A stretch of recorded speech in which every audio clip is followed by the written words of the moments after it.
Now, if you are trying to play game in your PPSSPP emulator and you keep saying could not load game because your file is compressed, then this video is the right video for you, because on this video I'm going to be giving you guys the solution to actually fix that, so that you'll be able to play all your favorite game on your PPSSPP emulator on your Android or your iPhone device. Now, if you have any question towards the end of this video, do not hesitate to drop it in the comment section. I'm going to reply you immediately once I see it. And do consider smashing that subscribe button if you find this video helpful. Alright, let's get right to it.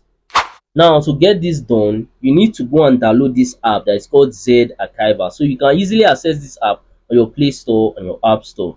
Now, once you've downloaded and installed this app on your device, simply open the app, and then once you open the app, you have to locate that file, that game file. So my game file is actually in my UC download section, so you can see it in here. You can see Tekken is actually a zip file. So normally I won't be able to play this game because it's not actually an ISO file, it's a zip file. So in order for me to extract this file, all I have to do is just tap on it once, and then you see extract here. So click on extract here, and it's going to start extracting the ISO file.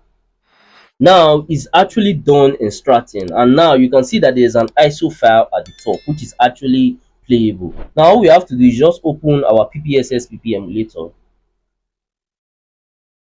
Now once your app fully opens, then all you have to do next is just click on this browse icon at the top. So once you click on it, you now have to locate that folder where you have actually extracted the zip file or this 7z file. So let's go into that folder. So it's inside my download.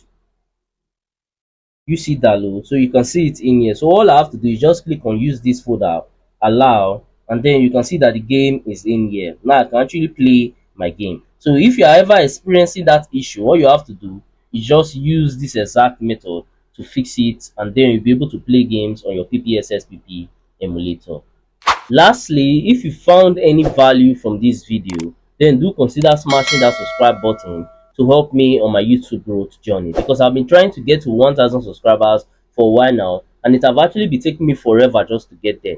But I know that with your help, through you smashing that button, I can actually get there super fast and super easy. Also, by now I think you might be seeing some of my similar videos or some of my playlists on your screen. So if you have some free time, you can go ahead and also watch that to learn more from my channel, because we learn every day.